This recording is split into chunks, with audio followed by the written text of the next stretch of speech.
Welcome back to Call Me By Your Game, the podcast where I, your host Connor McCabe, bring on a guest to hear from them about a meaningful or memorable video game from a particular moment in their life. This is a podcast about what makes video games special to different people. A little bit of housekeeping up top is that anything that my guest or I plug on the podcast today, you can find in links in the show notes wherever you're listening or watching. So if you happen to be one of our esteemed 160-something YouTube viewers, or I guess subscribers, scroll down in the show notes wherever you're watching. You can find us there. So whether someone has an improv show coming up or another podcast you want to check out, it'll be nicely organized there. And if you're listening on a typical podcast app like the Apple Podcasts catcher, scroll down and it's there for you too. You might hear some other stuff plugged on the show, but I got a couple things I want to plug really quick. We have a couple of cool things coming out for the network pretty soon. We still have our Games Club series, Rippin' and Roarin'. And if you're listening to this episode, in 2 days, our next series kicks off for all $5 patrons and up. And also, this episode will come out for free for everybody. We're going to be kicking off our Mina the Hollower Games Club series. We're actually recording that at the time of this recording tomorrow, so I don't even know what the episode's going to be like. I don't even know if I'm going to like the people on it, but if you are one of our supporters there, you can look forward to our weekly Games Club series on that. I think we're aiming for 12 episodes, which is a little longer than our norm. So if you like that game or you want to dive in with us and play along as we play through this awesome game from Yacht Club Studios that just came out, you can subscribe at that $5 DJ Toad tier. But also the first episode's going to come out for free all over the place. So if you follow me in the show on social media, you're going to be able to see where we release that for free so you can at least sample it. Also, I do a monthly bonus episode for the series called the Call Me By Your Game Co-op. That's another thing that is an exclusive to our paid Patreon supporters over there. But you'll see them pop up in this feed once a month. I've been releasing old episodes. We're about halfway through that now. But coming up next week is going to be an episode on the PSP title God of War Ghost of Sparta. It's the first time I've ever played a God of War game that isn't one of the two new ones, 2018 or Ragnarok, so I guess a classic God of War. It's a phenomenal game. We have a great panel for that episode, so if you want to hear it, go subscribe to us on Patreon. That's a $10 perk, but old episodes, there's almost 40 of those out on the free feed here. That's going to do it for all the plugging I'm going to do for now until the end of the episode. Let's get our guest in here because, folks, what has been a trend lately on this show is we got another returning champion. So please welcome Philadelphia's finest to the microphone. It's David Donnella. David, welcome home, pal. Hey, Connor, and apologies for in the middle of your preamble going, whoa, when you said God of War Ghost of Sparta. I was just, I was shocked that a PSP game, I mean, it's a great, PSP is a great system, but yes, you got to be a very specific moment in time for that to be one of your Call Me By Your Game. Your formative games. Yeah, so, truly. That's awesome. Well, no apologies necessary. I like the whoa. It gives the listener a feeling that what we're doing here is organic. It's dynamic. It's not. Yeah. It's as much structure as I put into the show. It's one of the few moments it doesn't feel sort of manicured. So I love it. Yeah. And also, yeah. Hey, listeners, this isn't class. No, not at all. Kick your feet up. Enjoy. Let your hair down. Yeah. And you can always tell on that series what my interest is, because for the past couple years, this is more info than you need, I've been doing themed years for the co-op series. A couple years ago, I did sequels, so we covered like great sequels of games. Last year, we covered all indie games, and then this year, I almost didn't even do that bonus series, but I decided I still wanted to, and now it's just whatever the hell I want to play, which is kind of what it used to be. Yeah, I remember when you would be talking about like what you were thinking about, and you would always be like, I really want to do this. Yeah, and that had its way of being the choice. Yes, so that's why there's been 2 PSP games that have been covered in the first 6 this year, because I've been on just an absolute PSP kick. But David, I'm so glad that you're back today. You know, you and I have known each other for a long time through the Los Angeles improv scene. You know, if people listen to your first episode on the show, they'll know a little bit more about you and I and how we originally came to know each other. So listen to that if you want to know. But being that this is your second solo appearance on the show, I want to call back to that episode really quick. Okay. You were originally on episode 27, so within the first year of the podcast, you of course brought on Final Fantasy VIII to discuss. You were a champion. Yes. You were brave bringing that game on. Absolutely. I mean, I have been calling myself the king of flawed sequels. Yes. I feel like all of my favorite games are like the second game in a series that doesn't quite hold up to its predecessor. I considered... This is a little peek behind the curtain. At the end of the show, I'm going to recommend you 3 games based on you bringing on what we'll introduce pretty soon, Chrono Cross. And I was trying to think of another game that fell into that category. I ended up not doing that, but it's really hard not to look at both of the games you brought on, including Final Fantasy VIII, as that, despite being a masterpiece in its own right. Yeah. No, I mean, you know, it's, maybe it's because I'm a second child myself, but, you know, I love when a company says, you know, we got to do something again. We got to go back to the well. Yes. And the fans go, okay, this is interesting, but not quite the achievement that first one was. Yes, not exactly what we hoped for when you went back. Well, a couple things stick out to me about your original episode. I mean, I already said it was part of the first run on the show, the first year. We recorded that. This was one of those episodes that we didn't use Zoom for yet. We were recording on a website that you might remember called Zencaster. Do you remember using Zencaster over the pandemic? I do not. Yes. Maybe much like I hope to forget about Zoom one day, I have forgotten about Zencaster. Well, it's not surprising because Zoom ended up eating its lunch for like being a video platform to people hang out on, and Zencaster I think charged for that, so nobody used it. And Zoom was free for that, like for everyone for that first year. Oh my but God. You and I recorded using that software as well. And also, that episode is, this is the proper episode 289 of this podcast. We've done another, at this point, 69 co-op episodes, and probably there's a few in there that were not numbered. So we've done almost 400 episodes of the show-ish, or approaching that. Most of them have been recorded in this room. A few of them have been recorded at least by me in other places. Your episode is the only episode that I've ever recorded in one particular location. I was visiting my parents in Pacific Grove, Monterey, California, and I recorded up in this bedroom in their house, put my laptop on like a dresser, set up my microphone, and I can remember being there and talking to you and being like, I can never record an episode in this room again because it's so uncomfortable, but I think the episode still turned out okay. I think the episode turned out okay. I'm trying to remember where I was. I think I hadn't,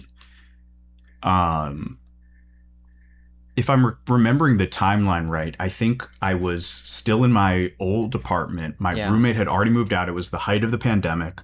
And I was just living in this 2-bedroom apartment by myself. Wow. Lonely. Not being able to afford a 2-bedroom apartment by myself. Yes. But not wanting to risk having a roommate or, or even figure that out.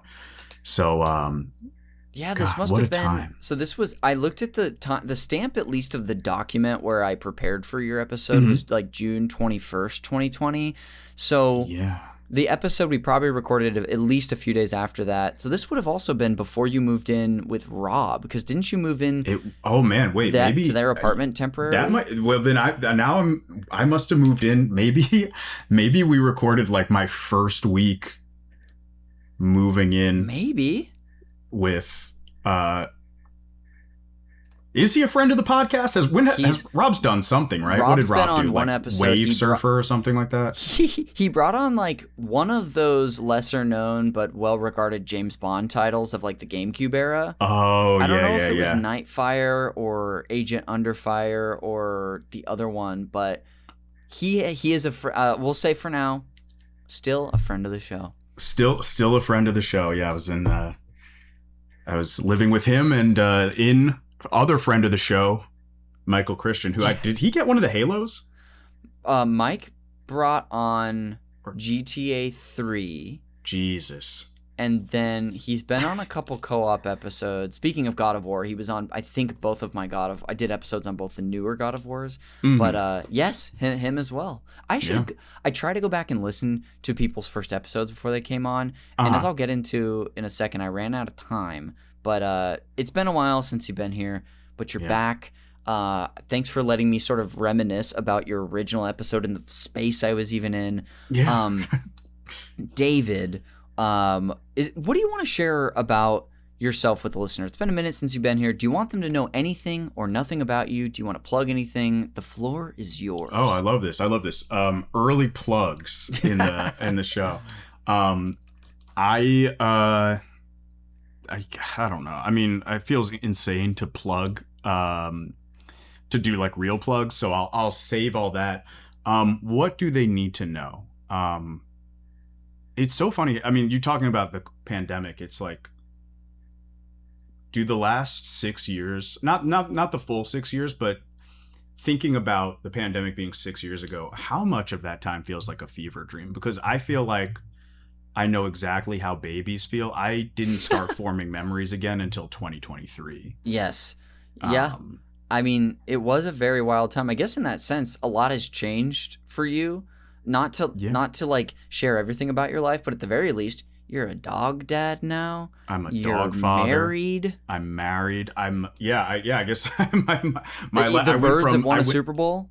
The Eagles have won a second Super Bowl. Yeah. It's yes. I guess I mean we kind of got into it, right? Like the last time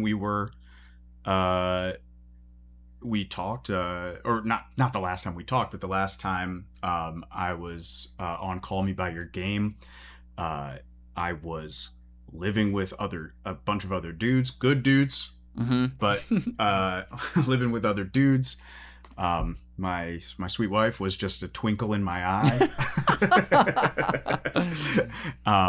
And if you had asked me if I wanted to own a dog or if I would ever own a dog, I would have said absolutely not. I value my time and money and freedom far too much for that. So a lot has changed on that front. And then, in many ways, nothing has changed. I remember there was a run where I was doing it's slipping my mind. What's your normal game show called? Is it with Video Games a Comedy Show? VGAX. Yes. I was doing it pretty in a relatively steady cadence, and every time you'd ask me what game I was playing, I was like, Slay the Spire and Monster Train. Yeah. You were like, what the hell is Monster Train? So I guess my update is that Monster Train 2's out. Towering over the other changes in your life, that Monster Train 2 is here. Yeah, that's kind of the big one. Amazing. Well, Well, buddy, it's good to have you back on. We're about to discuss, speaking of Monster Train, a little more of your recent history and experiences with video games. But before we do, I'd love if you would tee up what you've brought on for the main event later, and please call me by your game. Connor, the game I'm calling you by is Chrono Cross. I believe 1999's Chrono Cross. Although, spoiler, I didn't have a PlayStation until 2001. So I was a little late to the party. But yeah, this is the sequel to, and some will argue about the term sequel, but it's the sequel to the what many consider to be the greatest RPG ever made, Chrono Trigger. And this is a game that came out with heavy fanfare. And, similar to Final Fantasy VIII, came out to heavy fanfare, sold a ton of copies, got great scores, and, all was well. And then maybe 4 or 5 years into the Chrono Cross experiment, people on the message boards were suddenly like, wait, I'm sorry, are we sure that this game is a masterpiece? And that's when I would log in and say, yes, we are sure that it's a masterpiece. Well, I'm glad that we've got a soldier of the cross. May I call you that? A soldier of the cross. Of course. Couldn't have any other meaning here today. Yeah. I'm so stoked that we're finally going to have someone discuss, their experience with it. So, yeah. I meant to do research, by the way. Who I'm assuming that somebody's done Chrono Trigger for you. Who was it? Yes, it was my friend. I don't think you would know each other. His name's Nick Limon. It's a friend of mine from college, and it was one of the first 10 episodes on this show. And we also have done a co-op episode on Chrono Trigger because I finally played it all the way through about 4 years ago, and was like, I'm doing an episode on this. I gotta talk about that. Yeah. That this all tracks, by the way. Yeah, so we did set the table. That's very much what this game is Chrono Trigger gets 2 or 3 episodes, and then you finally go, I guess we should talk about Chrono Cross now. I am almost at episode 300, and I don't know how much longer I'm going to do this show. I guess we'll talk about Chrono Cross. Well, we're going to get into your general history with games. I should have brought this up earlier. I kind of teased you earlier when we first hopped on Zoom, you were like, how was your day? And I was like, I'll tell you about that on the podcast. Oh, yeah. Where is that? So today, I had, which I had scheduled for 6 months, a routine appointment at the dentist for a teeth cleaning and some x-rays. All goes great. All goes fine. I had been curious about getting some teeth whitening done for multiple years. And can I just pause you for just a second? Yes. My wife went to the dentist today to get her teeth cleaned. Uh-huh. And also inquired about teeth whitening procedures. No way. I mean, this kindred spirits. This feels... Well, then did she also just decide, once they told her, hey, we can do that today, did she, like me, get her teeth whitened and not realize how painful the experience was going to be? No, she's weighing her options. But I as soon as you said the thing about teeth whitening, I was going to say, what the hell do you need teeth whitening for? Your teeth look incredible, Connor. They look a lot different than they looked, what was that, at 10:30 a.m. this morning? I had been thinking about it for a while. Thankfully at my dentist, the price had stayed the same, which was, not like nothing, but also not the most expensive procedure in the world. So I did it, and I expected some sensitivity. It's about an hour-long process. The longer it goes, the more sensitive your teeth start to feel. It kind of feels like, and I don't want to deter anyone from not doing this if you're interested, but I'm going to be honest, it kind of feels like little shocks and jolts are going through your teeth every so often. Sometimes one tooth, sometimes several teeth across. By the last 15-minute increment, I was having a tough time. I made it through. I did okay, but it was tough. And immediately after was just in just serious pain. About the same pain I was feeling there. The sensitivity basically just didn't go away. And my God. I came home, and I was texting Amanda, and I was like, I can't believe how painful this is. I'm just trying not to cry. I was hurting that bad. I came home, instead of making lunch and starting on work for the day, I literally just laid down and tried to pass out to make it go away. Eventually was able to get a little shut-eye, but still was getting some jolts here and there. I'm feeling a lot better than I was a couple hours ago. But that's awesome. So I'm setting all that up to be like, if I ever wince, for the video viewers really, if I wince or I take a little too long to respond to something today, it's probably because I'm getting one of those delayed shocks through a tooth.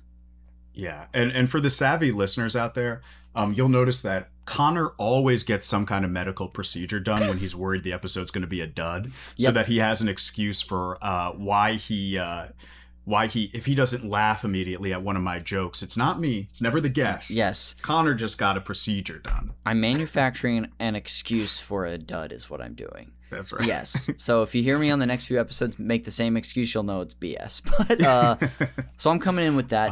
That's terrible. Oh. You know, I will say I'm pleased with the results. And like I said, the pain has already subsided in a major way, despite it's been flaring up a tad. But thankfully, I don't think it'll be around too much longer. So I was just setting that up to be like, if I'm weird on this episode, that's why. David, let's talk about. If I'm weird, I have no excuses. Yeah, that might just be who you are. I wanted to ask you, since your first time on the show, it's been 6 years, so it might be hard to sort of pinpoint some of these questions. But have you seen any major changes in your relationship to video games? This could be like a console you spend time with, a genre. I'll leave it open to you. Yeah, I mean, I think the change in thinking about Chrono Cross it's actually relevant to this change. And it was already happening at that time, but it has kind of further solidified, which is I'm not particularly interested in watching these like highly cinematic narrative games. Yeah. I don't want to sit through cutscenes. I would much rather read a block of text for dialogue than sit through these fully voiced, fully animated cutscenes. And it's been a revelation that surprised me, because I'm and we'll talk about it, I guess, somewhat within the context of Chrono Cross, but like when I first found video game RPGs, it was like something clicked for me, because as obsessed with video games as I was, they didn't,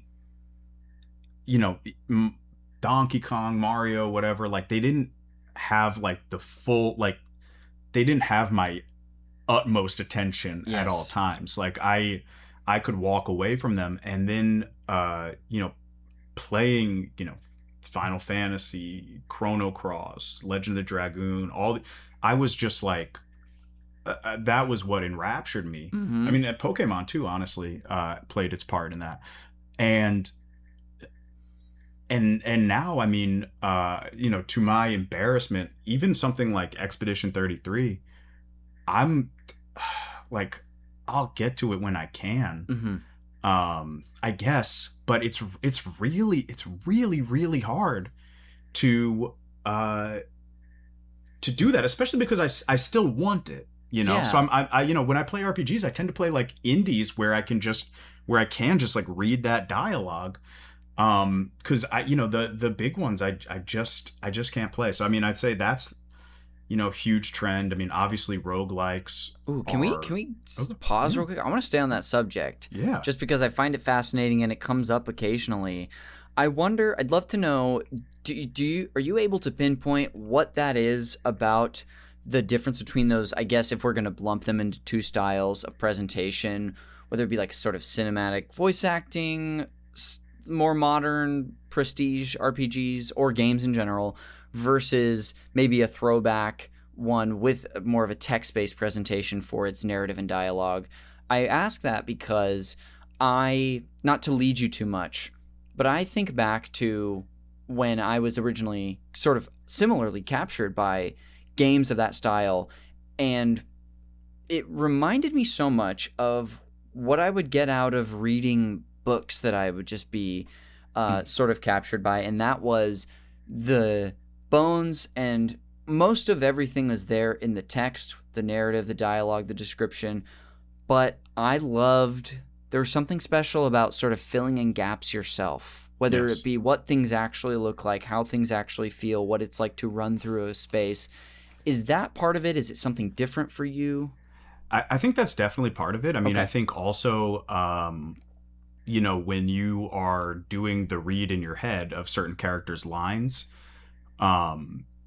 there are lines that written don't feel corny, don't feel annoying, and then you put them in a professional voice actor's hands, especially, and I look, I love anime, but you put some of these stuff in like professional anime voice actors' hands, and it takes on a level of like cartoonishness and melodrama that like you can kind of like push away by, you know, when you're reading the things yourself. So I think that is a piece of it. Like, again, yeah, as you said, filling in the gaps. I mean, certainly a factor with Chrono Cross is that these games, somewhat via their limitations, created like an air of mystery about them that was in fact, hey, we have 2 years to make this game, and we're running out of money, and so they just don't put something in, or they hint at something, and then, but in your head it's signs of a bigger world. And so I think those are both definitely factors. I mean, it's also cool. Like, you know, it also truly is a matter of time, right? Like, if I am like, there might be a conversation that for me takes 30 seconds to click through, and in a game takes 4.5 minutes to get through. And it's like, all right, great. Like, did I really need to see them walking through the hallway and having this conversation? I don't know. Yeah. But now I'm disengaged. And every time you're disengaged, right, there's a risk that you are going to walk away from the game for a couple weeks or a month, and then you pick it back up and you go, I don't even fucking remember where I am. Yes. Yeah, I just find that so interesting and well articulated too by you. Just to clarify too, I think you were saying that like this isn't just an RPG thing for you, it's video games in general, or is it sort of mostly how you feel about modern cinematic RPGs? I mean, I think RPGs fall into the trap the most. And the kind of the challenge too is that, for instance, I'm playing Assassin's Creed Odyssey right now. All right. Because look, it's when you're balling on a budget, you just go find an Assassin's Creed you haven't played. It's on sale for $10 with the expansion pass. You just bought yourself some good times, in my opinion. Yes. I'm skipping every cinematic. Yeah. I'm like, I figure out what's going on. What was the game I was playing? Oh my God. I just finished, a new expansion just came out for Diablo. So I picked that up for a second. Skipped every piece of dialogue, skipped every cinematic, like just mashing the button to skip that stuff. And, you know, in games like that, I think what you get away with is often that, like, the systems themselves are fun to play, right? So it's like, you know, Diablo, they have done a lot of work on, like, their story and their world building and their lore and stuff like that. But at the end of the day, I'm there to watch numbers go up, and I'm there to, you know, get loot. Yes. Assassin's Creed, as long as I can hide in bushes and kill people, I'm pretty happy. But, you know, with an RPG, a lot of the time, if I'm not emotionally invested in the story, then I'm not invested in, you know, sitting there waiting for a time gauge to go to full so I can hit attack. Yes. Cool. Yeah. Well, that makes a ton of sense. I had cut you off too as you were about to start talking about, I think, your experience with roguelikes as well recently.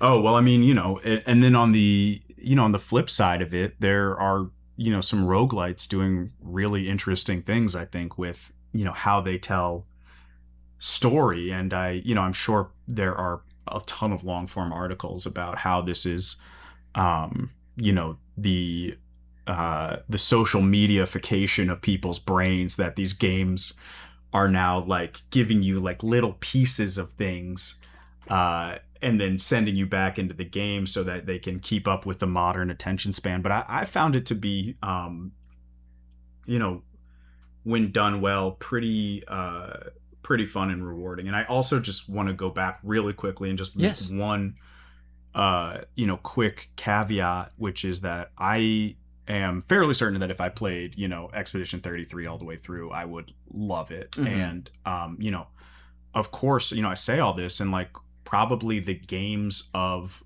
my last, 10 years.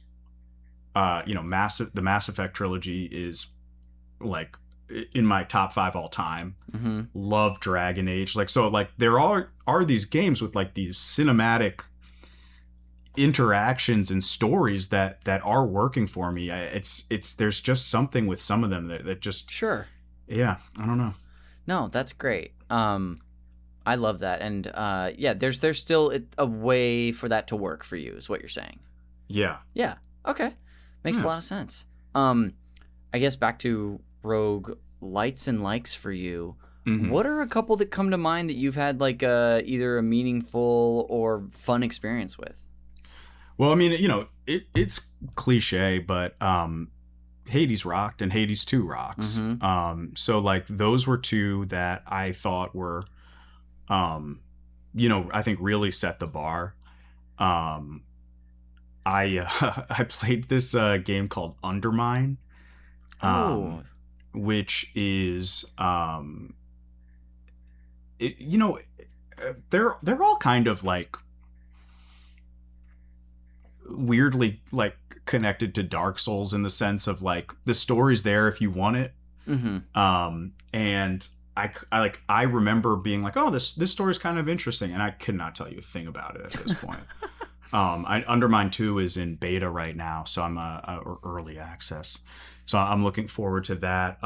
The one I'm playing right now that I'm kind of intrigued by, I'm not far because I'm not good at these kind of games, is this one called Absalom. Oh, yeah. Have you heard of this? Yeah. I have.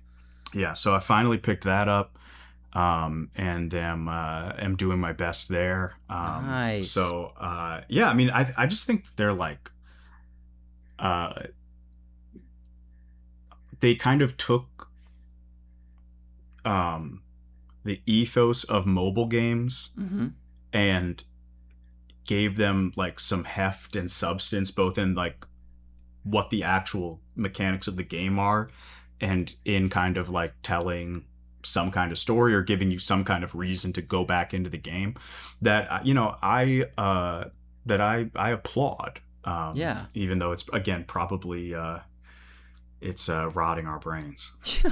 Who's to say? We'll study that in a decade or so, and we'll know. Yeah. Or when we're gone. But yeah. As far as Absalom goes, if you're looking for people to maybe play that with, you could hit up either Mikey Stevens or Jeremy Schmidt, because they're both playing that game. Mikey, as recently as yesterday, was like, I've beaten it with like 5 characters. I can't get enough of it, sort of thing. Yeah. That feels like Mikey. Mm-hmm. Every time I try to catch up, every time Mikey and I are playing the same game, I'm like, awesome, like let's hop online, and then I find out that Mikey is like way farther ahead than I am. Yep, that'll happen. So that's great. I have a couple more questions for you while we're here in this segment before we actually head to break. Mm-hmm. The first of which is, is there a game that comes to mind mm-hmm. from the last like 6 years, and maybe it's has to do with something you've already mentioned, or not, that surprised you, that you didn't expect to really enjoy and engage with, that came out of nowhere for you, maybe? One just came out that I've just been like, and I'm just gonna call her by her name, which is Casey. I'm gonna start, rather than say my wife throughout this entire episode. Former guest of the show. Former guest of the show. What was she on for? Like Disney parks, like Virtual Magical Kingdom. Yes, that VMK. That's what it was. Yes, yeah. One of them. Honestly, not even trying to be nice because she's your wife. One of the most interesting episodes we've ever had on the show. I mean, what a crazy, like basically a regional video game. Yes. But she's been playing this game called Mixtape. I'm sure you've heard of it. Yeah. And I'm not even playing it. I'm just sitting there watching her, and I'm like, this is great. Yeah. Sorry, the question was, what games in the last 6 years? Oh, yeah. Has like a game surprised you that you ended up playing and didn't necessarily expect to engage in a serious way with? Yes, and I'll give you 2. Great. Both relatively recent games. The first one is Elden Ring, which is like, oh yeah, big whoop or whatever. But like, I am I'll say an avowed Dark Souls hater. I don't like hard things. Mm-hmm. I don't like work. And somebody finally got through to me and said, Elden Ring is open world, so if you find something hard, just run away from it and go do something else for a while and then come back. And that kind of worked for me Nice. to a point. I still quit, but I got much farther than I thought, and I really what a cool world. And I get why people get into it, because it's so those games are so dense and they're so rewarding. But also I know those things exist, so somebody's going to be like, oh yeah, this is somebody's got to make a Dark Souls game that's like a nice story. Oh sure. Just a nice story. Same style of combat, but do you mean like a brighter story or a more happy story? I don't know what it is. I mean, this is like a problem I think with a lot of roguelikes. And I know Elden Ring's not a roguelike, and I know Dark Souls is not a roguelike, but a lot of games recently I've found have been, they are kind of like, we're in a terrible world. We're in a world after, the great collapse, and you're not alive and everybody else is not alive, and you're just talking to ghosts, and it's like, this is Hollow Knight. yeah, and it's like what is the fun of and it's such a small thing, right? It's like Hollow Knight, which is unquestionably a great game, but it's like, I don't want to play it because it's so depressing. But if they just change that guy into Dracula's son and I'm all in. Mm-hmm. Yeah. But there's something about it just being such a sad world that really it does something to me that makes it hard to buy in. But Elden Ring was something that got me, and the other one that got me in a way that surprised me was I started playing Borderlands 4. Oh wow.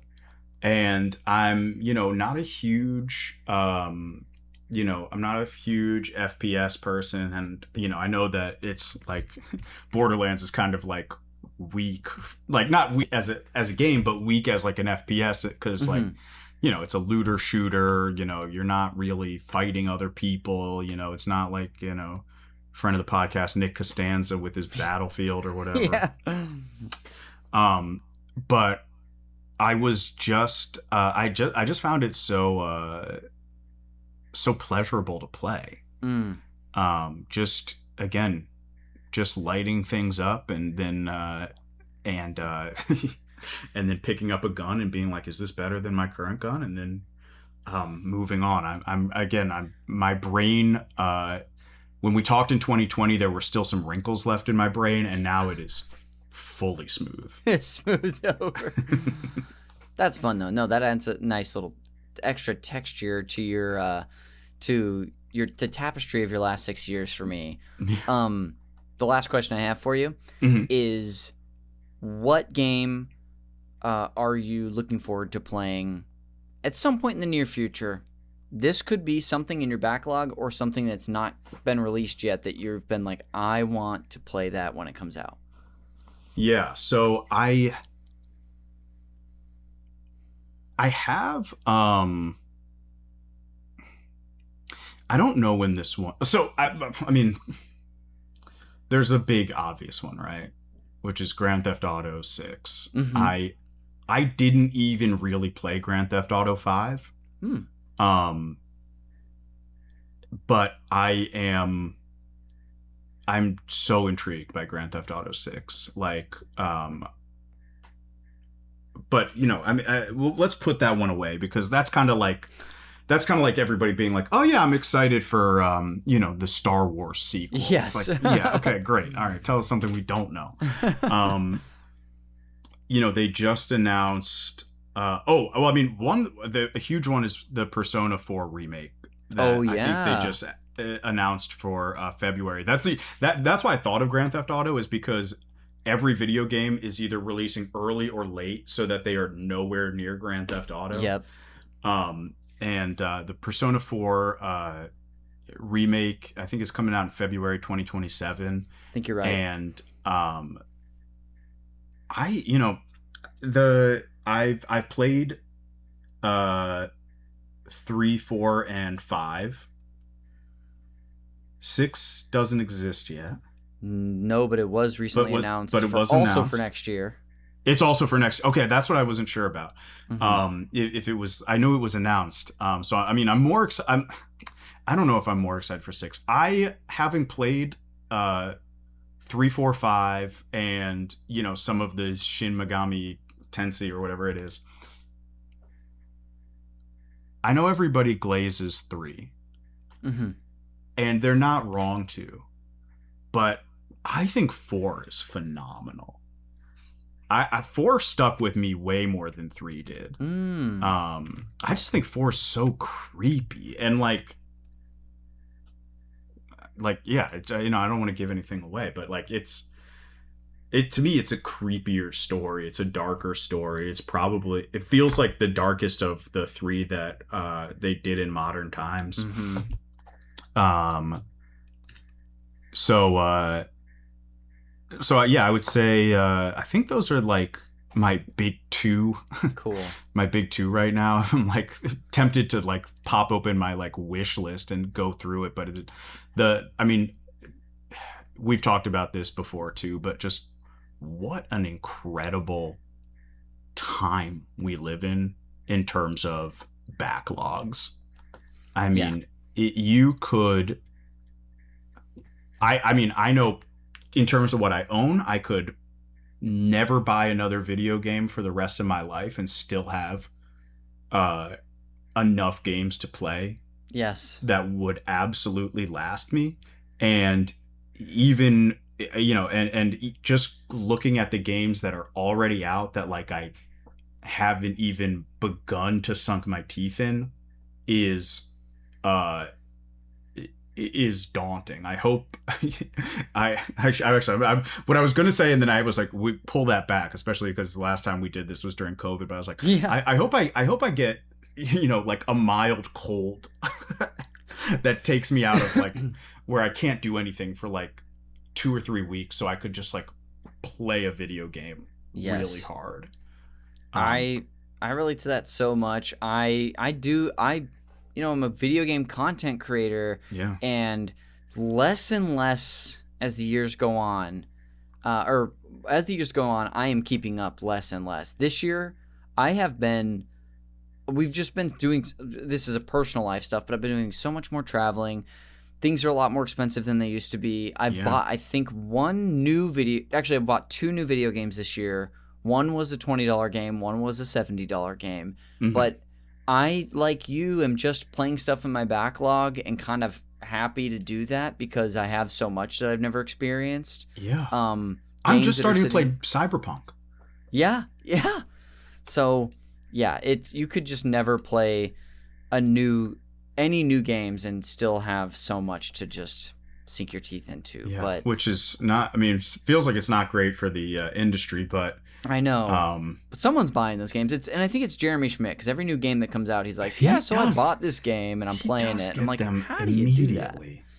Yeah. Good for him. Yeah. Living the life that we all aspire to. Oh, I mean, I'm just like scrolling through things going, a new Resident Evil. Yes. Yeah, that's the one big game I played this year. Was there for that day one, and that's pretty much it. Perfect. I mean, that and Mina the Hollower, but well, great, David. I know there's so much more we could probably dive into in this segment, but I appreciate you sharing about your recent history with games. We're gonna take a quick break, and when we come back, we'll finally get into all things Chrono Cross. So I'll see you on the other side. See you on the other side.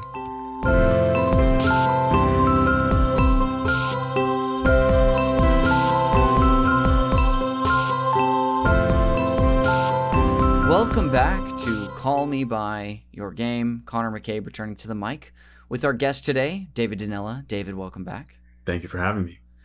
Of course.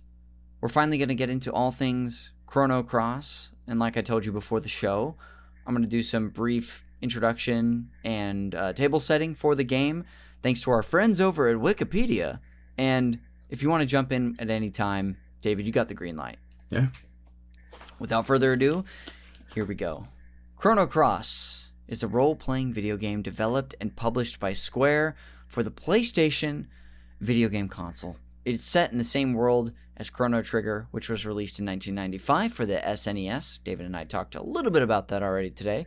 And this game was designed primarily by scenario writer and director Masato Kato, who had help from other designers who also worked on Chrono Trigger, including art director Yasuyuki Hone and and composer Yasunori Mitsuda. Nobuteru Yuki designed the characters of the game. Mitsuda is sort of famous for, being, one, an amazing composer, but two, getting worked way too hard on Chrono Trigger. I assume you might be aware of that story. Yeah. Where he, I think, was hospitalized because he was working himself too much. Yeah, or maybe and another pressured legend had to take over. Yes. So, but Mitsuda, back to work on this sequel. The story of Chrono Cross focuses on a teenage boy named Serge and a theme of parallel worlds. Faced with an alternate reality in which he died as a child, Serge endeavors to discover the truth of the two worlds' divergence. The flashy thief, Kid, and many other characters assist him in his travels around the tropical archipelago El Nido. Struggling to uncover his past and find the mysterious frozen flame, Serge is chiefly challenged by Lynx, a shadowy antagonist, working to apprehend him. Is there any, amending we should do to that little description that I just shared about the story? I don't think so. Okay. I think that is I would say that the only issue with that is that presents the story with a level of clarity that the game does not always meet. Yes. But yeah, I think that's certainly a fair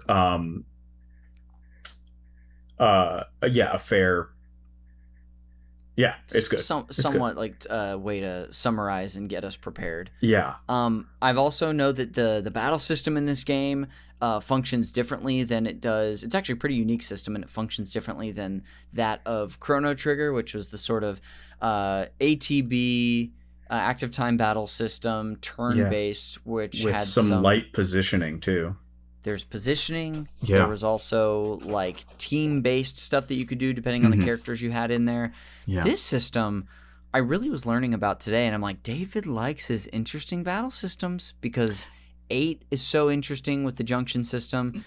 This is so interesting with the way that you certain levels of attacks have a higher chance to hit, but if you hit on a more difficult attack, it sort of powers up certain abilities more. I didn't know if you wanted to talk about that really quick, but I just found it fascinating. And hey, just wait till I get a chance to talk about Shadow Hearts. Then we're really going to get into it. So I think that this game, it came out at a perfect time, and it's a nice little a nice little departure from where turn-based RPGs were at.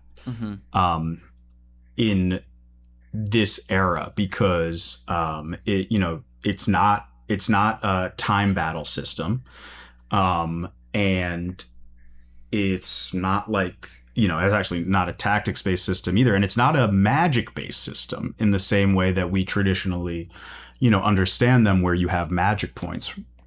The basic idea is that you have a certain amount of stamina. And I believe it's 7 points of stamina. And you can attack, and you can use, it's like a light, medium, heavy attack. Light costs 1 stamina, medium 2, heavy 3, and they all have different, percent chances of hitting. And when you hit with those attacks, you build up your elemental power, which is the equivalent of magic power. So you have to go in there, you have to get some hits in, and then you can start casting spells if you want. So it's a kind of fun balance, right? Like you have to, characters have to be able to get hits off, but also, do you trade, making less effective hits in order to, more certainly be able to cast your magic. There are all kinds of shenanigans around, using stamina, right? Because you could use like 3 points of stamina from one character and then move to another character and then kind of like move back. So there was some interesting flexibility there. And I think overall it made for a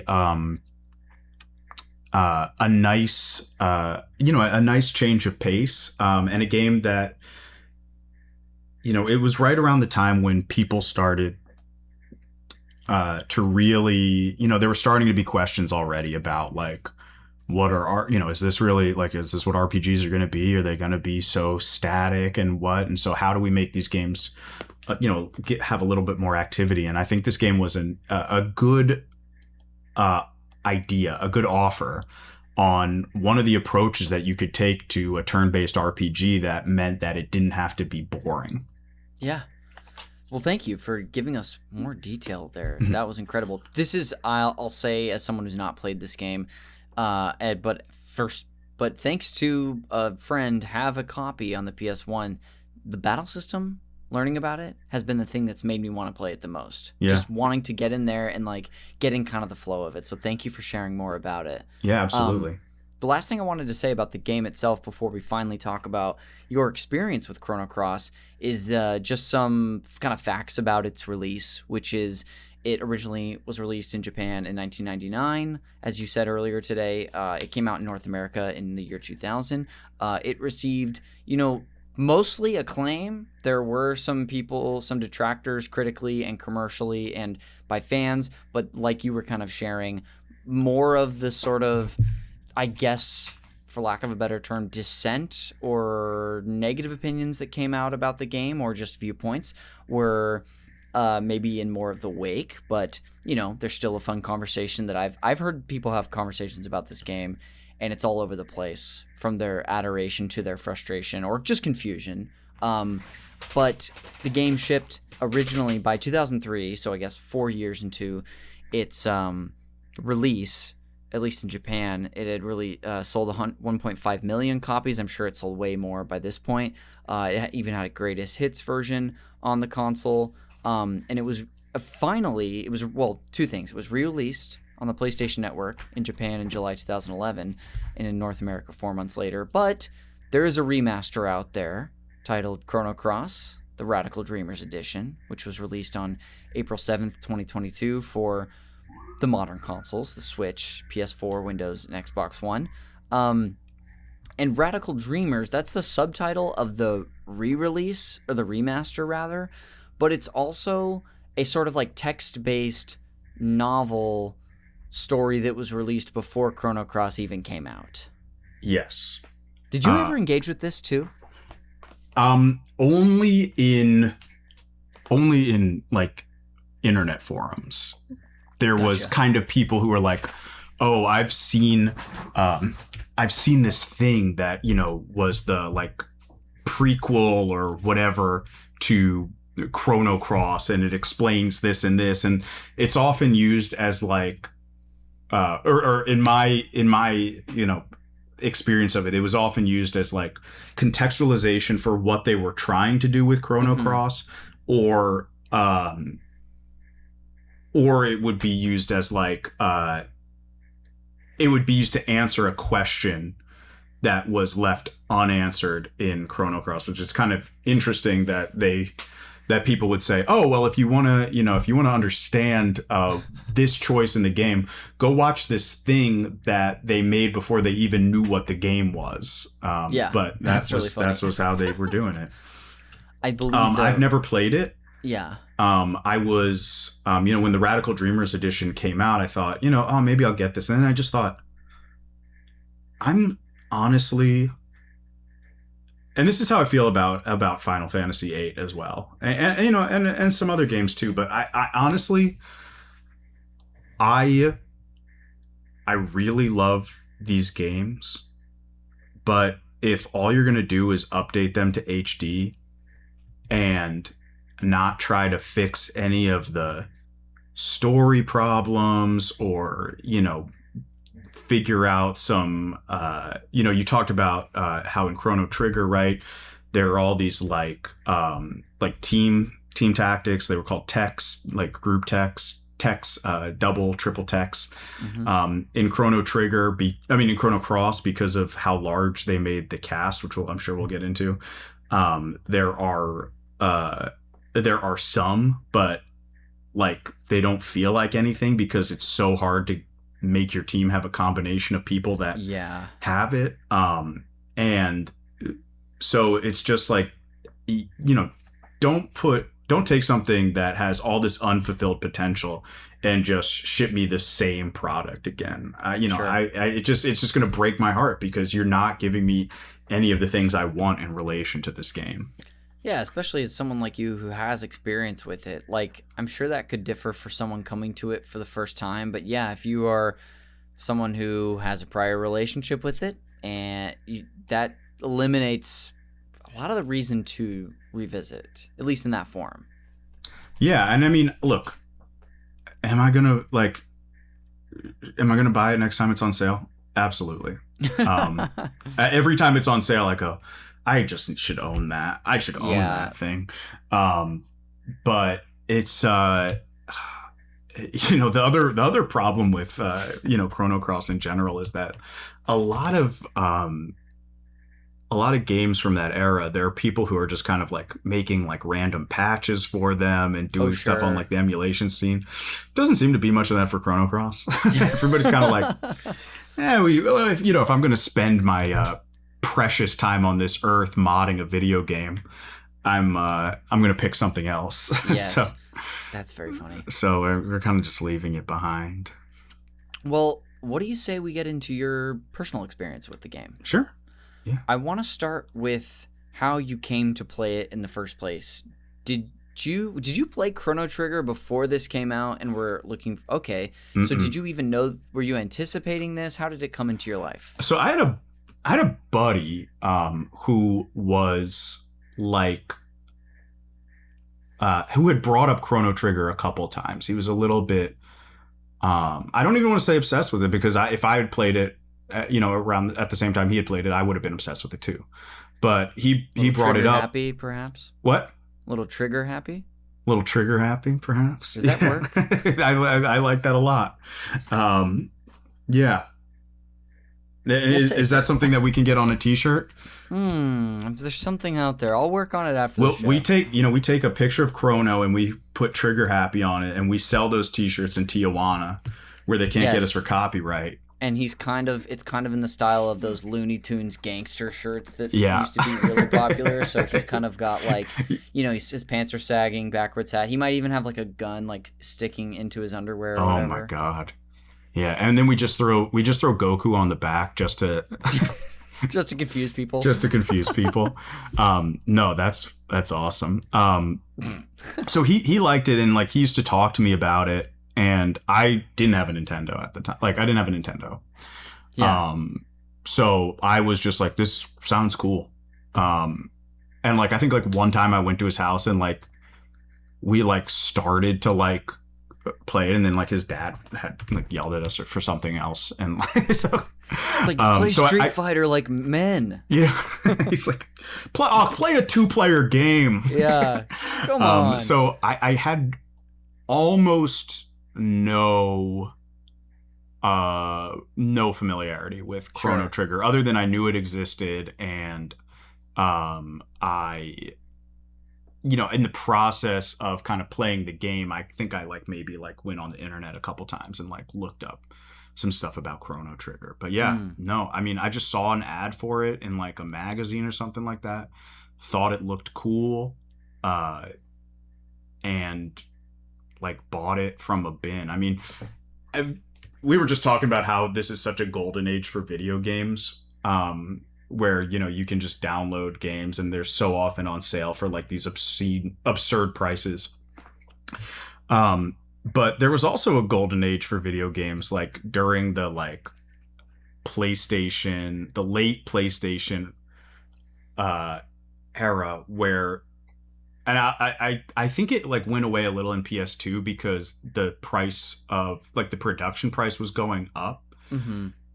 You could just like I would just like wander into like used game stores or like even Blockbuster, and they would be selling like games, and I just kind of like the cover of it and buy it, and I would have no idea that I was buying something that was like maybe a classic or maybe like a game that underrated. I mean, I probably accidentally, and I'm sure, and I know I not threw them out, but like sold them or lost them or stepped on the disc or something like that. Like games that are probably be worth a pretty penny.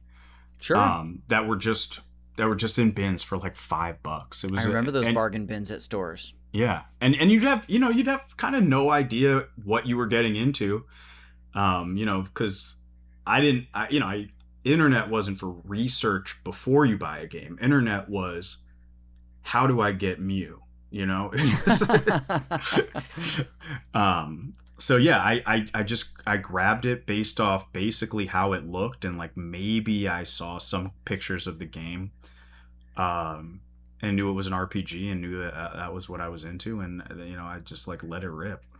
And by this time, this is on the PlayStation for you, right? So it's got to be 2001 or later? Yeah, I think it's 2001, because I didn't get a PlayStation. I wasn't allowed to have video games until I was in 5th grade.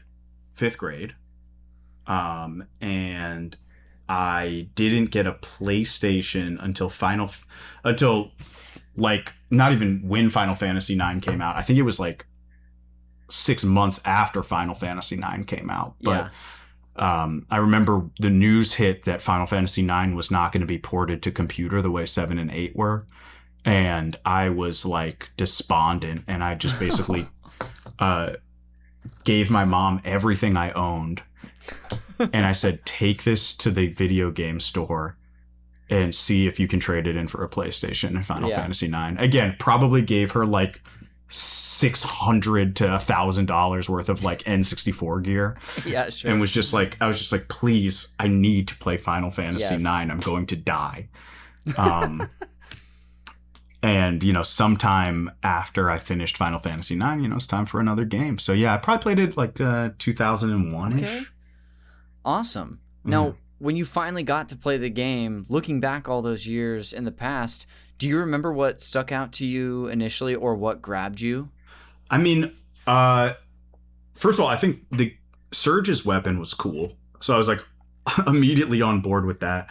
I think the art design is awesome. I think the character design, like the portraits and all that stuff, is like it is like immediately gripping and appealing. Also, like the way the world is drawn, especially Final Fantasy IX was trying to depart from this a little bit as well, but like even you go look at Final Fantasy IX, the colors are more of a winter tone. And Chrono Cross was so vibrant. It takes place on like this kind of tropical island. The colors are really bold. So that was actually one of the things that like first hit me about the game, was that it was just so pleasing to look at. Yeah. In a similar way that I feel about Final Fantasy X. I know it's on a that was made for a future console after this and had much more of a technical capability, but still this sort of like tropical island theming in 10 and this, I feel like are in similar ways just gripping. Yeah, I mean, I think that's spot on, and I think there are, haven't done the research, but, funnily enough, like, they brought in some of Final Fantasy VIII's team to help finish Chrono Cross during crunch, and it feels like there are connections between Chrono Cross and Final Fantasy X, right? Like, there's, like, 10 was I think they deliberately tried to make a different,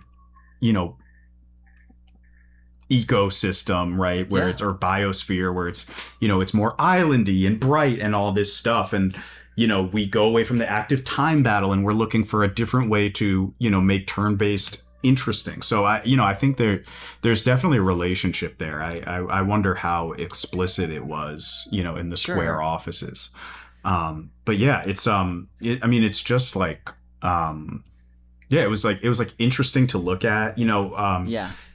It also, there was something weirdly compelling about the element system and the element grid, and every character having an innate element color. Yeah.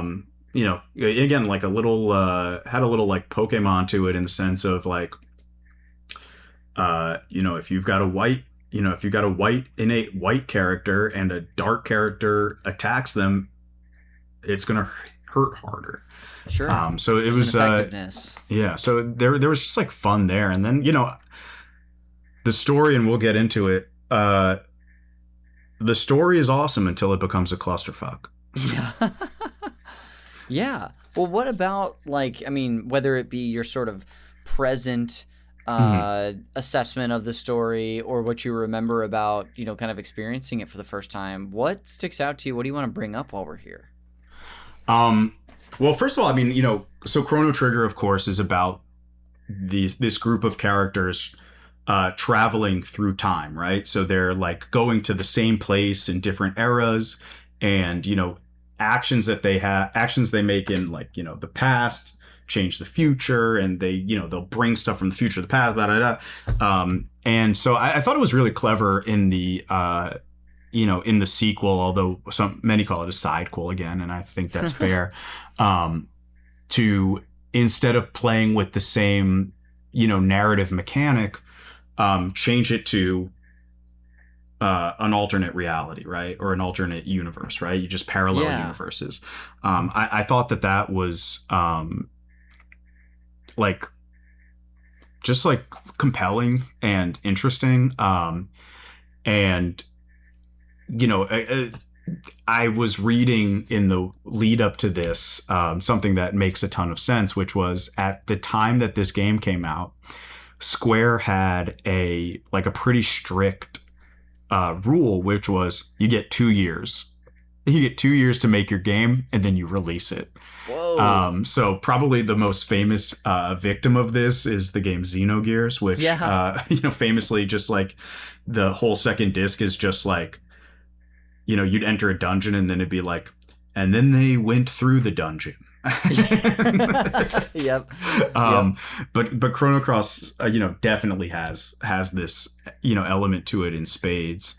But it, having, bringing characters that you meet in one universe, so, one reality of their lives, and then have them meet themselves in the other parallel universe in that context, is like really cool. And like it, the game is truly a clusterfuck in terms of there are way too many characters, and it just dilutes so much of the game, but it is so fun and rewarding to just like bring a character to meet themselves in the other world, and that's like the little 5 lines of dialogue that they get that's unique to them, but it's worth it. That's fantastic. And it's when preparing for this episode and reading about the game and the alternate universes, I was, of course, it's hard not to think of games that do something similar, like A Link to the Past, but that really feels like it's more of a parallel world than an alternate universe. Mm-hmm. You know, like the Dark World and the Light World. Yeah. Or even like so there's a lot of Zelda examples, coincidentally, and it's a series I have experience with, so it's easy to draw those. Yeah. This does seem to at least have its own sort of like unique element there. Yeah, because, you know, I mean, definitely, I mean, Zelda, Light World, Dark World, you know, this is the worst example, but, you know, Dracula's Castle Upside Down. Sure. There are a lot of games where they just say, okay, like, you just did the world and now we're going to change something about the world. But rarely do you get to do the same characters exist in both worlds. And I think that's a pretty fun hook. Yes. And, you know, I mean, again, there's like, you know, in one of the worlds, basically the rainforest has been destroyed, and in in the other version of the world, it's like thriving. And so like you can do like, you know, you do little things to kind of balance the worlds and stuff like that. I mean, I think it's you know, again, like so many things, amazing concept. I think the story starts out like awesome, and the world feels like it has a lot of depth, and then it just really feels like they ran out of time and didn't get a chance to like really make it super clean. Like, do you remember for you where it kind of feels like it falls apart or kind of gets off the rails a little bit? Yeah. So, you know, you're playing as this is a spoiler safe show, right? This game came out. You green light to share whatever you'd like about the show, even for me, because if I have taken the risk by bringing it on the show. That's right. Listeners, you asked for it. And you know, listen, look, this game it can't run for president yet, but it can run for Congress. But you know, you're playing as this main character, and like maybe a third of the way through the game, you switch bodies with the main bad guy.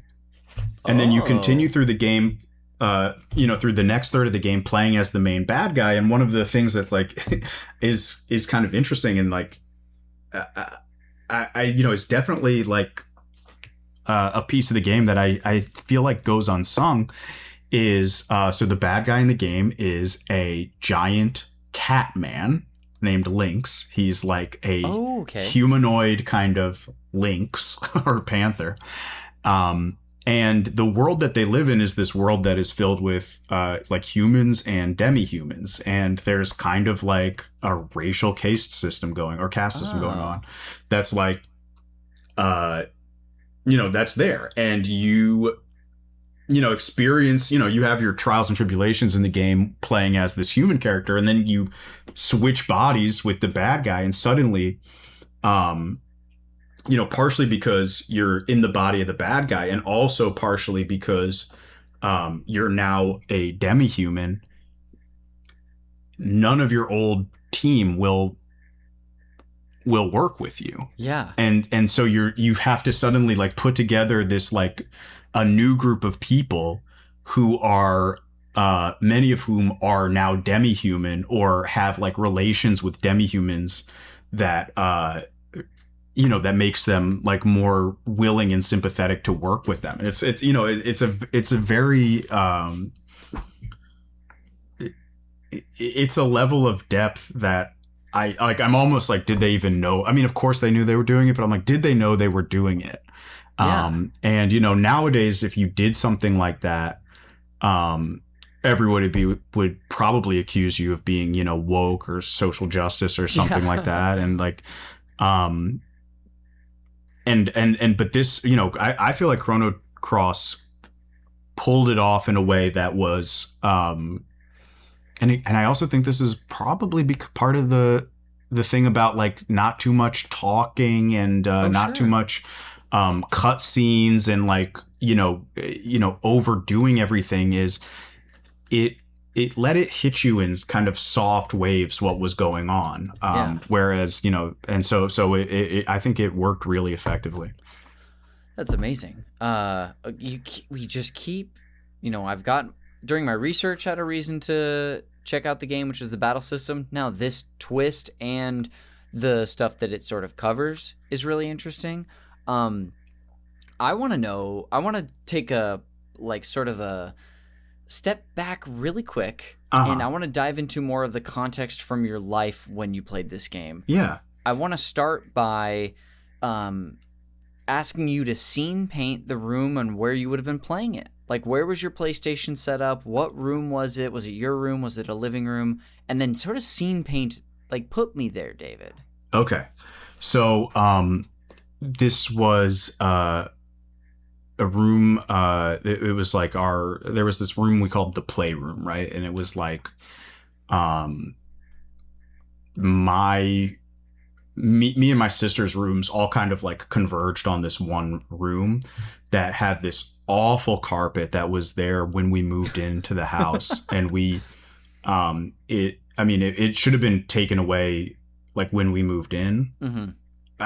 This is one of those things where like, I don't know how you grew up, but like you reach adulthood and like you start to hit your 30s, and then you start learning things like carpets are supposed to be replaced like every like, I think it's like 10, 15, even 20 years. And you go, well, that wasn't happening in my life. My carpet never left. Yeah, no carpet ever left. And frankly, no carpet, vacuumed, but no carpet was cleaned. In my house. Yeah, it was just got vacuumed. So this was a green, it was awful. It was blue and light blue and green carpet. Mm-hmm. And we had a CRT TV. PlayStation plugged into that, and then kind of in front of it, we had this futon that was just on the floor. Okay. It was the futon that my parents shared in like the 80s. Whoa. And it was like, so it's also one of those things where you go, oh, you're supposed to throw out a futon when it's 20 years old also. But yeah, I would sit on this futon and,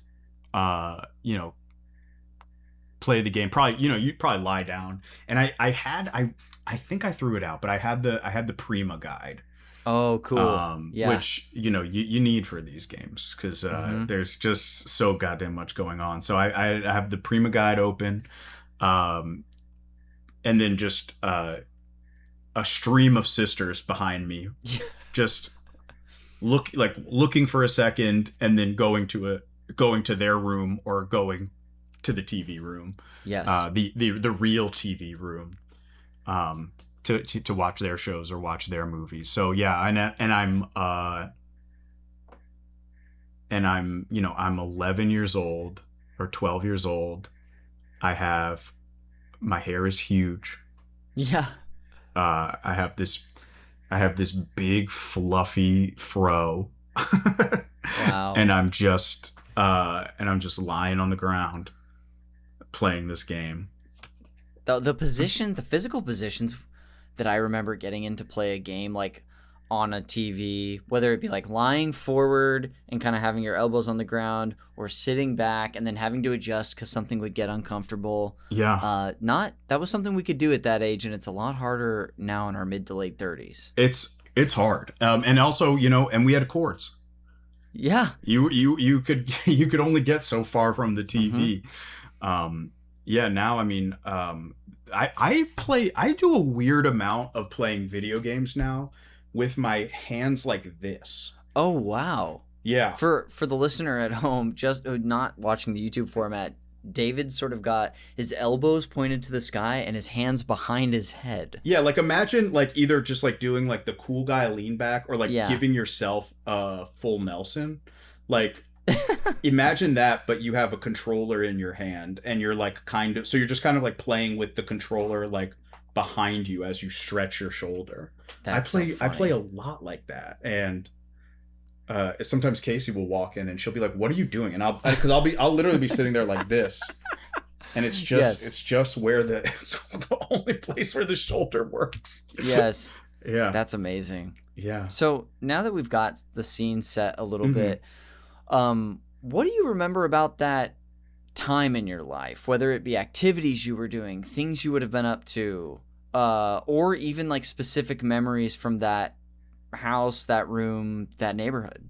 Yeah. So this was we lived outside of Philadelphia at this time, in right by Villanova University, and this was just like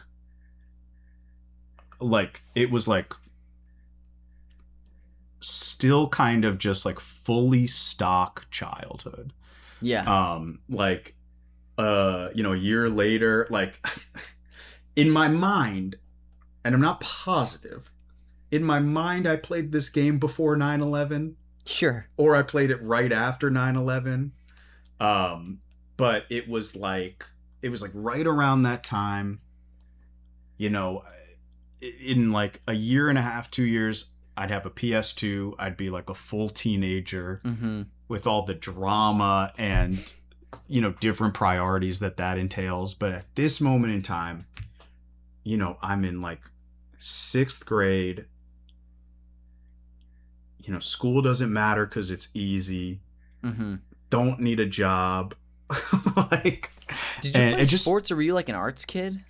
A little column A, a little column B. I was a singer, and I was a singer, and then I would play. I had just started, because my town was like a fake football town, so like I just started football, and then basketball in the winter, baseball in the spring and summer, because I was a spring summer baseball kid, like cool. So like playing sports, but like also not playing sports in the sense that like it's that age where like, you go to practice, you go to a game, but like you don't have to work out, like sure. Like when you get to high school and you're playing sports and you're like, oh goddamn, I gotta go for a little jog, even if it's not even if it's not a day, you have practice 5 days a week, and then you also have to like maintain your body and get stronger. Whereas like you're saying, as like a 12-year-old, that's not a thought at all. It's just go play when you have it or want to. Yeah. So, doing that, going to choir practice and not doing homework, because who cares? And and just I was you have 2 sisters, right? I've got one younger sister. You got one younger sister. I was Casey's also one of 2, and I was just like talking to her recently about when you have I have 3 sisters. Yeah. When you get into the 4 children zone, you have a level of autonomy that is that looking back at it feels crazy. As a child, you mean? As a child, yeah. You're just like you are like, you realize that like, oh, like kind of, because I was, kind of like, my parents were like watching me, or like, knew about me. They weren't negligent or anything, but also it's like I was not being supervised in any way. Sure. And so like they had between the 2 of your parents, one eye for each kid. Like, oh yeah, that's too much to keep track of. It's impossible. I mean, and so like, I'm sure they didn't love me sitting around playing video games, but on the other hand, I'm sure that there was a little piece of them that was like, well, at least we know where he is. Yes. He's one piece off of the board that we don't have to worry about. Thank God he's switching bodies with the villain and not out getting into real trouble. Yeah, I come home and I say, Mom, I'm a lynx. I'm a giant panther man. But yeah, I mean, and again, I think the thing that like the other piece of like all of this is, summer vacation, right? Like there is, I talked about having, wishing that I got just sick enough to not have to work, but well enough that I could like sink my teeth into a video game. It's like, we used to just have 3 months off. Dude. Unbelievable to look back. And as recently as 17, I had that. Yeah. Oh, I mean, as recently as 21, I had that. Yeah. Yeah. I had like one internship my entire college career. Yes. So- Oh, that's great. Yeah, and even in college for me, it was like, even if I had a summer job pretty much every year or an internship, it was like, I still had plenty of time for me. Oh my God. Yeah. Yeah. Yeah, summer Yeah. break. Yeah. So, yeah, it was like, it was a very kind of, it was a kind of blue sky time. Yeah. In my life. Yeah. Was this a game that you shared with people? I know you said your friend liked Chrono Trigger, or was this just something you were playing by yourself? This was like a totally solo dolo thing. Okay. So like, when we talked about Final Fantasy VIII, we talked about, me playing that with my older sister. That's and, right. I played Final Fantasy VII with my older sister. And that was both on the PC, right? Both on the PC. Yeah. And actually I then got it I got a greatest hits copy for the PlayStation 1, and we played it on the PlayStation together too. But Chrono Cross was just me. Just me kind of by myself doing my own thing. And none of my friends had it, and I didn't talk to them about it. I don't know why. Yeah. But like, it was just like, for a game that I truly love, and a game that I think about way more than I should, it's crazy how little my relationship to this game seeped out into the rest of my life. Sure. Yeah, that makes sense though. That happens. I wanted to ask as well, you've already mentioned a couple of moments in this game, or at least elements of it that seem quite memorable. Is there another very memorable moment or something that sticks out to it from you, or like a set piece or something like that you ever played? Well, first of all, I just have to call out, because there's, I said this game has 45 playable characters. It's almost Suikoden. It's like halfway it really to almost the Suikoden. Yeah. And like similar to Suikoden, which I think Suikoden does a better job at this, is there are characters that are absolutely meaningless. Absolutely. I'm like, there's like a talking turnip. That's just like, if you happen to like water a patch of grass at the right time, like you can like get him. There's an alien that shows up that means nothing to the plot. There's a little baby dragon. There's like all kinds of just like random shit, useless characters. Yeah. That there's a skeleton where you have to like, you walk, you find his bones as you're playing the game, and then you go to his like grandma's house and put him back together, and then he'll join your party. It is ridiculous how many characters there are and how useless most of them Sure. are. But again, it gives some flavor to everything, and it's like little like vignettes that are kind of that do feel somewhat indelible to the game, again, because you're like, there's this very present feeling of the game of people like thinking about different crossroads of their lives, or thinking about, what if I had done this, or what if I'd done this, and then there is this parallel universe where usually they have done the thing or not done the thing that they think about. And so it's so in that sense, I think the 45 characters are pretty good. Again, does not happen with the fucking turnip. But there's that element there, but there's way too many characters. But the few characters that matter, there's this part where one of the main characters gets like poisoned, and she's in a coma. Oh wow. And you're literally given a choice whether you want to try to find a cure for her, or not find a cure for her, and just like, you go on a mission. You just keep going and doing what you do. Sure. And so, first of all, that's insane. And then what's more insane is, one of the only other characters in the game that like has a story that feels like it exists, like would exist in the context of this game, even if the game had 6 characters. You can only get that character if you don't save your friend. Oh, interesting. Okay. And it's just like, what are we doing here? Yeah. Like, what, like, truly, like, what was the plan here with this kind of stuff? And you know, the character that gets poisoned, she disappears like 5 or 6 times throughout the game, and you're just like, can I please play with characters that have something to do with the plot? Sure. Yeah. So like that's not a memory. But I mean, as I said, when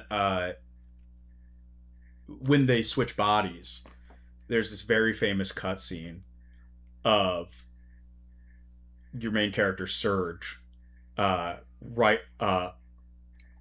a bloody knife, and one of the other characters looking down and realizing she's been stabbed. And it's, of course, it's your character, but you don't know at the time that you've switched bodies. Sure. So yes. you're seeing, you're just like, what just happened? Did he get possessed or something like that? And then, so I mean, that's a huge one. There is this awesome fight with you have to fight all the dragons in the game. You have to fight, of course, the earth dragon, the fire dragon. When you fight the fire dragon, he's just this little dude. He's this little shitter. And he's like this little dragon walking around with like a stick, and he fights you like a bow staff fight. But then if you fight him for long enough, he turns into this like massive dragon. Oh. Which I always thought was sweet.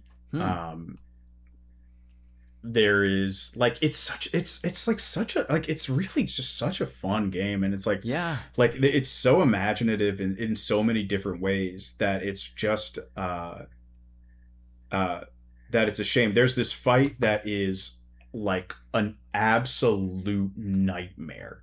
I'm just double checking that I get the guy's name right. It's this guy named Miguel.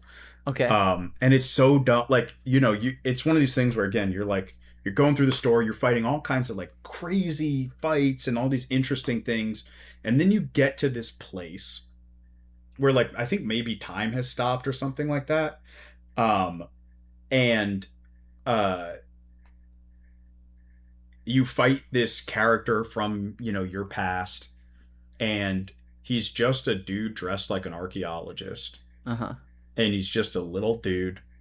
And he fucks your shit up so bad. He is so hard relative to like other fights in the game at that point, that it's like, it's like, it's so dramatic. Can I send you a picture? It's not going to work, and Zoom doesn't. I haven't figured out how to let Zoom let me send pictures. You can try. Maybe a link would work. Maybe. But here's what I'll do. I'll just text you, and you can do with it what you want. But I just need you to see. I just need you to see what this guy looks like, because it is absolutely nuts that this is like one of the hardest bosses in the game. I can't wait to see this guy. I'm imagining, sort of a Sam Neill from Jurassic Park. Is who you're fighting here. Oh, he's almost wearing lederhosen. Okay, he is. He's got little specs. He's got like kind of that like adventurer hat. Yes. Wow. And yeah, he is truly so hard. Yes. He's so hard to beat. Wow. And it's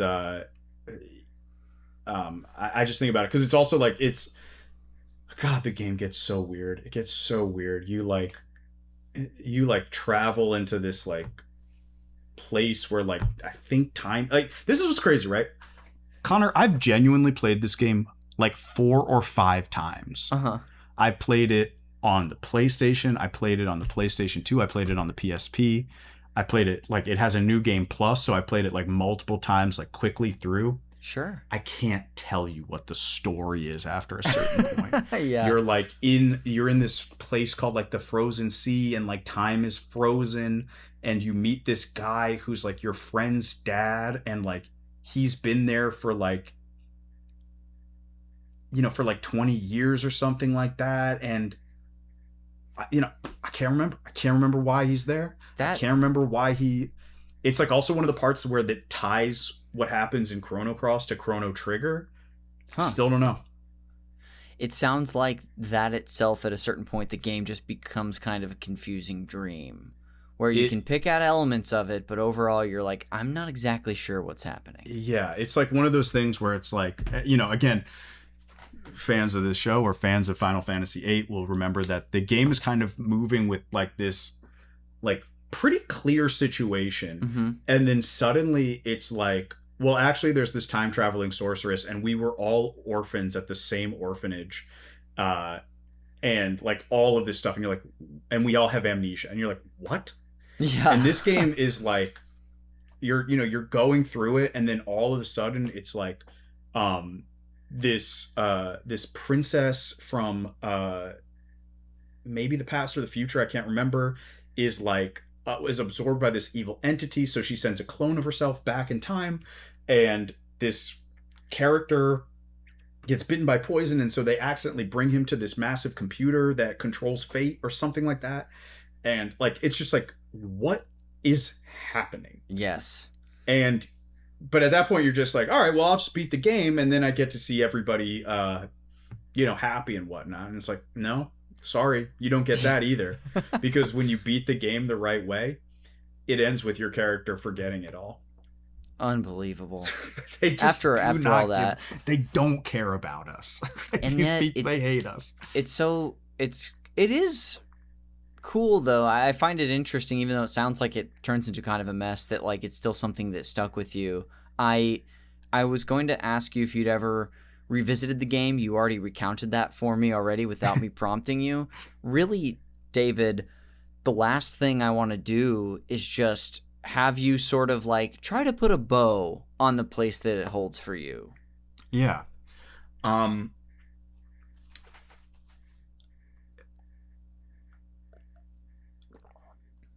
think that the place that it holds for me is the place that it holds for me is, aside there's this I talked about it before, but there's this central element to the game that is very meditative. All of the characters are kind of all have like these things that they're dwelling on about their about what their lives could have been like, and as the plot's going on, and the plot is pretty clean and straightforward until it's not. So as the plot's going on, there's this like side element to it of of exploring these people's lives, and also exploring the backstory of the world in general that we didn't get into at all. But it's a kind of, the game is both extremely bloated and also like extremely, I think, restrained in the way it like tells this story, and it's just it's I think its world building is really interesting and elegant, the way that it is building a picture of this world while building two worlds. Sure. And I think what this game holds for me is, different than Final Fantasy VIII, in that Final Fantasy VIII was, so much, emotional connection both to my family and to this and that. This is just a game that is like is so satisfying and also such a huge what if for me. Yeah. The more I thought about it, I was like, this game is maybe like this and Final Fantasy VIII are the two big what ifs in video games for me. Yeah. I will, like, I am always fascinated, like I'm always pulled in to want to play it. Like I probably am going to play it again. And I am going to be both entranced and disappointed by it. And I guess that makes my life like the life of the characters in the game, because I'm going to be spending my life wondering what would have happened if Square had said, "Hey, Chrono Cross team, take 4 years. Yeah. don't release this one until you're absolutely sure you've got it." And we just don't get that.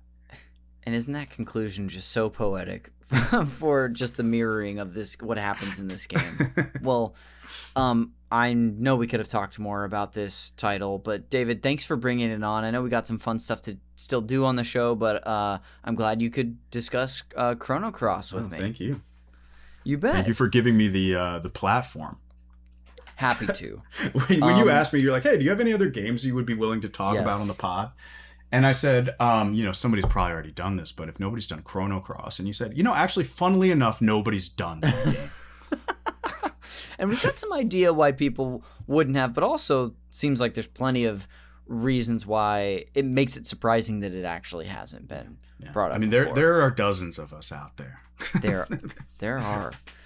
Well, before we go, I'll lead us into the final, the 2 post-show segments for the podcast. The first of which is the Fact Me by Your Game segment, where I'm just going to share a fun fact with you about this game that I learned today when doing research for this. So this really just comes from, sometimes I have like a video I'll cite or a specific article. This actually just comes from the Wikipedia article about the game, so I'll just link to the wiki. But I'll title this fun fact on the fly as Magus, Where Art Thou, Magus?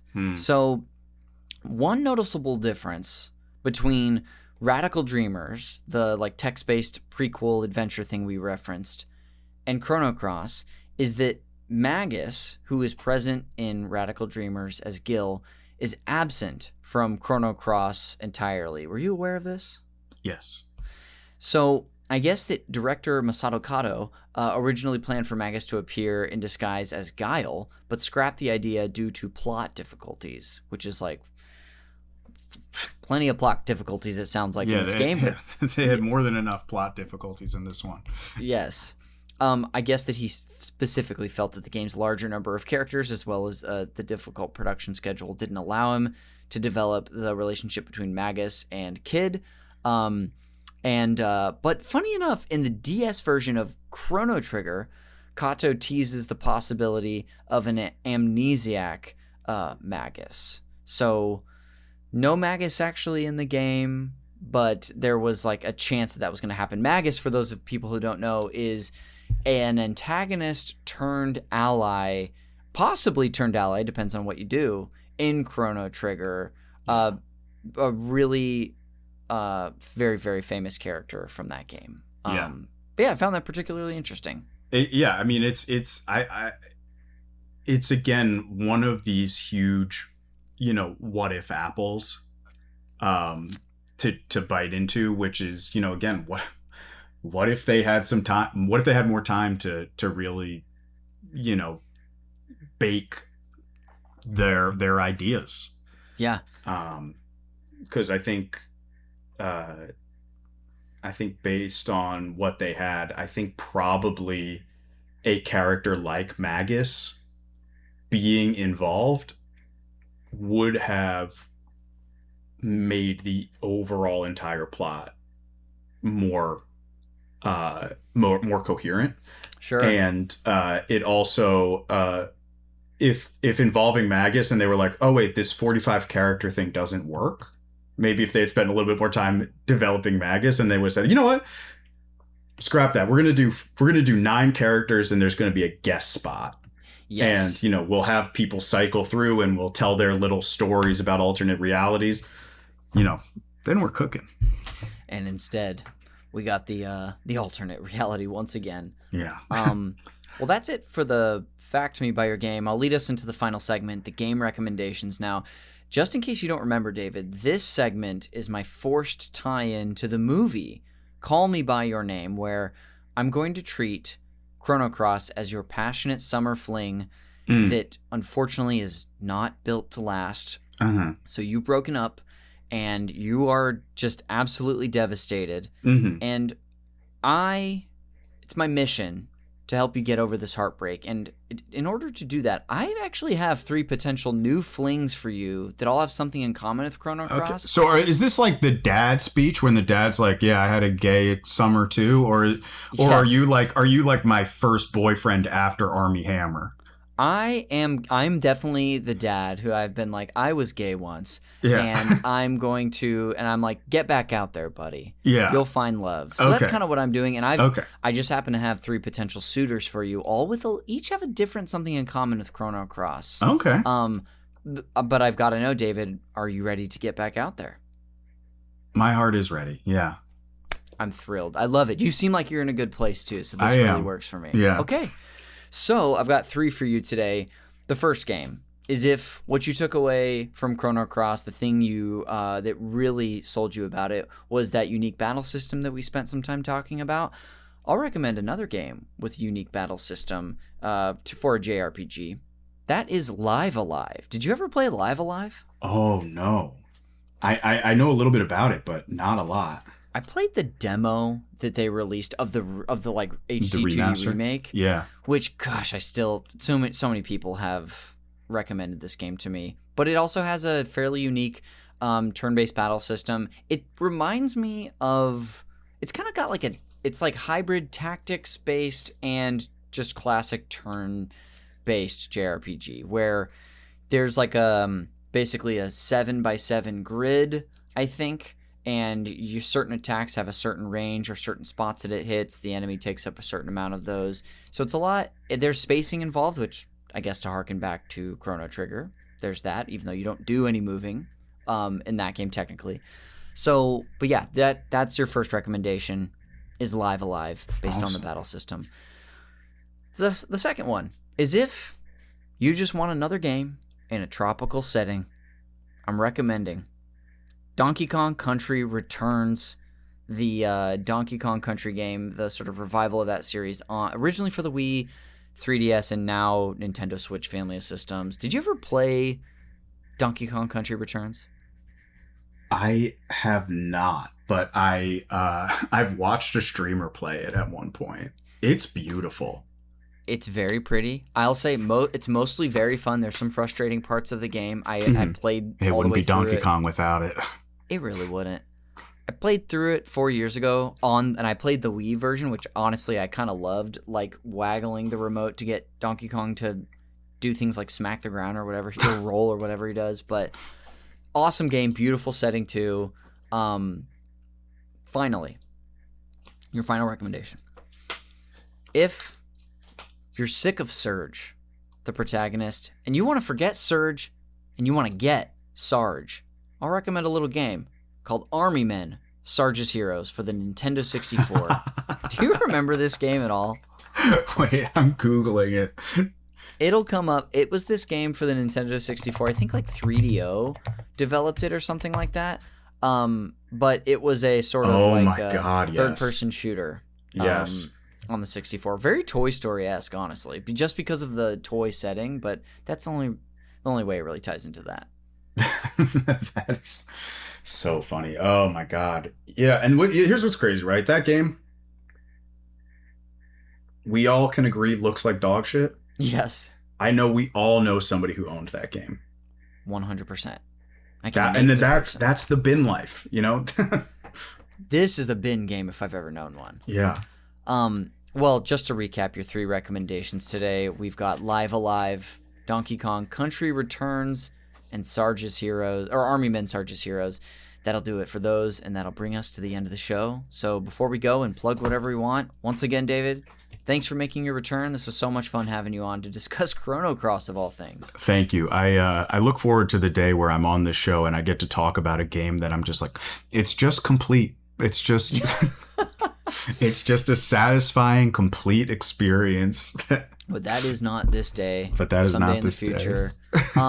Do you have anything you want to plug or anywhere you want people to find you on the internet? Yeah, sure. You can follow me on Instagram at David La Soul. That's DavidLaSoul. Check out my Herald team at UCB. We are Soft, SOFT, performing almost every Monday night. Hell yeah. And can I plug something that is a friend's project? Sure. Check out Project 2025. Check out Project 2025. We're in 2026 now, but it's still going pretty good. And I'm like, ooh, maybe I should have said no, but go ahead. No, this is an indie video game that's coming out in about 3 or 4 weeks. July 14th. It's called Ledger Bound. It's a tactics RPG where you play as an insurance adjuster who has to prove that that an evil character is beatable so that you don't have to pay out a claim. Okay. Wow. So it's a friend of mine's been working on it for a while. It's got an awesome cast and he's a fantastic writer, so I'm very excited for this game. That's called Ledger Bound, July 14th, wishlisted on Steam. That is amazing. I'll put a link to the Steam page, but this looks so cool. I'm seeing that, some of the voice casts that are listed here, it says HR has approved this phenomenal lineup for public release. We've got Heather Gonzalez, Jeff Leach, Matt Mercer, and Stephanie Kurbis. Some voice actors people will know. That's incredible. Yeah, Ledger Bound, excuse me. I'll put a link to the Steam page. That's very, very nice plug of yours. Yeah, absolutely. I hope to one day have my own plug as interesting as that. Hey, we got an Instagram and Herald Night. That combines for something. That's right. Some of the best live comedy in the Los Angeles area. It's true. That is true. Well, great. Thanks again. I'll just close this out with some plugs of my own. The cover art for Call Me By Your Game is done by the artist Glenn J. Like all of David's plugs, you can find his Instagram and a link in the show notes. This podcast is produced, edited, and the original music that you hear throughout is done by Jeremy Schmidt. You can find Call Me By Your Game all over social media. If you don't already, give us a follow on YouTube. You can also see the YouTube versions of these episodes that we do. That is another place, by the way, that you can find the brand new co-op episodes that the audio format is Patreon exclusive to that $10 tier, but they come out for free a week later on YouTube because I want people to hear them. Yeah. That's it. So at the very least, follow us there for that. And you can follow us on Instagram and Blue Sky as well, where I post our episodes and other important information every week. You can follow me on Blue Sky, Instagram, and Twitch if you'd like. And lastly, again, I plugged it earlier, check us out on Patreon. We're over at patreon.com/supernpcradio, where we've got a bunch of bonus video game content for you if you support us there. We also have a free tier if you just want to get all of our shows that are free in one feed, and the occasional bonus that gets you in the Discord as well. You can follow us, but the higher up you go, whether it be the $2, the $5, or the $10 paid tiers, there's more bonus videos, podcasts for you there based on video games. So without further ado, I think that's going to do it. Thank you for listening to Call Me By Your Game. We will see you on the next one.